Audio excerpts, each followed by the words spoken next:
ମୋ ସ୍ତ୍ରୀ ମତେ ପଚାରୁଛି ଗ୍ୟାସ୍ ସିଲିଣ୍ଡର ଘରକୁ ଆଣିଲ ଗ୍ୟାସ୍ ରେ କେମିତି ରୋଷେଇ ହୁଏ ମୁଁ ଜାଣିନି। ମୁଁ କହିଲି ମଲା ଜାଣିନି ମଗେଇ ଦେଇଛି। ଗ୍ୟାସ୍ ସିଲିଣ୍ଡର ଠିପି ଖୋଲିବ ମାଚିସ୍ ମାରି, ଗ୍ୟାସ୍ ସିଲିଣ୍ଡର ଠିପିଟା ଖୋଲିବ ମାଚିସ୍ ମାରି କହିଦେଇକି ଆସିଛି। ରାତି 10:30 11ଟା ଖଣ୍ଡେ ହବ ଭୁବନେଶ୍ୱର କ୍ୟାପିଟାଲ ହସ୍ପିଟାଲରୁ ଫୋନ୍ ଆସିଲା ଗ୍ୟାସ୍ ସିଲିଣ୍ଡର ଫୁଟିକି ତମ ସ୍ତ୍ରୀର ଡିସପ୍ଲେ ପୋଡ଼ିଯାଇଛି। ଟୋଟାଲ ଡିସପ୍ଲେ ନାହିଁ। ମୁଁ କହିଲି ଡିସପ୍ଲେ କଣ କଣ ମୋବାଇଲ ଗଲା କାକା ଟୋଟାଲ ମାଉସ ଉଡ଼ିଯାଇଛି ମୁହଁରୁ ଖାଲି ଦାନ୍ତ ହେଇଯାଇଛି।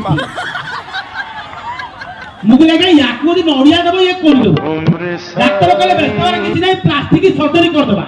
ମୁଁ କହିଲି କଣ କି ଅସୁବିଧା କଣ ନା ଯେହେତୁ ତମେ ତାଙ୍କ ସ୍ୱାମୀ ପ୍ଲାଷ୍ଟିକ ସର୍ଜରୀର ନିୟମ ହଉଛି ଜଣକ ଦେହରୁ ଚମଡ଼ା ଯିବ ଆଉ ଜଣଙ୍କ ମୁହଁରେ ପଡ଼ିବ। ତମର ଦେହରୁ ଚମଡ଼ା ଯିବ ତା ମୁହଁରେ ପଡ଼ିବ। ମୁଁ କହିଲି ପକା ଅସୁବିଧା କଣ?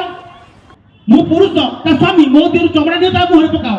ଡାକ୍ତର କହିଲେ ଗୋଟେ ଅସୁବିଧା ଅଛି ସେ ଝିଅ ପିଲା ତମେ ପୁଅ ପିଲା ତମ ଦେହରୁ ଚମଡ଼ା ନେବା ତା ମୁହଁରେ ପକେଇବା ତମ ଦେହ ସାରା ରୁମ ତା ମୁହଁରେ ନିଶ ହେଇଯିବ ଦାଢ଼ି ହେଇଯିବ। ତମେ ଏମିତି ଜାଗାରେ ଚମଡ଼ା ନେବା ଯୋଉଠି ରୁମ ଉଠୁନଥିବ।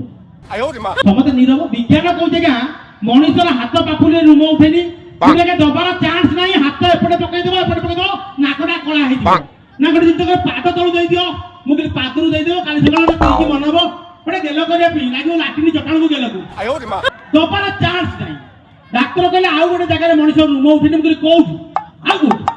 ଡାକ୍ତର କହିଲେ ଫଡିଆ ପିଚା ସଂସାର ସମସ୍ତଙ୍କର ବସି ବସିକି ମରୁଭୂମି ସେ ଭାଇ ଆଉ ସେ ଆରମ୍ଭ କରେନି ଟୋଟାଲ କାହାର ନାହିଁ। ମୁଁ କହିଲି ନେଇଯାଉ ଲୁଙ୍ଗି ଚଳ ନଉଛି ପ୍ୟାଣ୍ଟ ଚଳ ନଉଛି କିଏ ଦେଖୁଛି ଆଣ୍ଠେଇ ବୋଲି 250 ଖଣ୍ଡେ ଚମଡ଼ା ନେଇ ମୋ ସ୍ତ୍ରୀ ମୁହଁରେ ପକେଇଦେଲେ। ସେଠି କେବେ ଆଜ୍ଞା ଖରା ପଡିନି।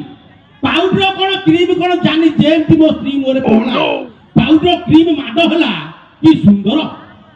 ମୋର ସାନ ସାହି ଧରେ ଘରକୁ ବୁଲିବାକୁ ଆସିଲା କହିଲା ନାନୀ ତୁ କି ସୁନ୍ଦର ମୁଁ ଠିଆ ହେଇଛି ଦୌଡ଼ି ଗଲା ବାହାପର ଗାଲକୁ ମୋ ଆଖି ଆଗରେ 5ଟା ଖଣ୍ଡେ ଗେଲ କରିଦେଲା। ମୁଁ ଭେ ଭେ କାନ୍ଦିଲି। ମୋ ସ୍ତ୍ରୀ କହୁଛି ମୋ ସ୍ତ୍ରୀ ମତେ ମୋ ଭଉଣୀ ମତେ ଗେଲ କରୁଛି ତମେ କାହିଁ କାନ୍ଦୁଛ?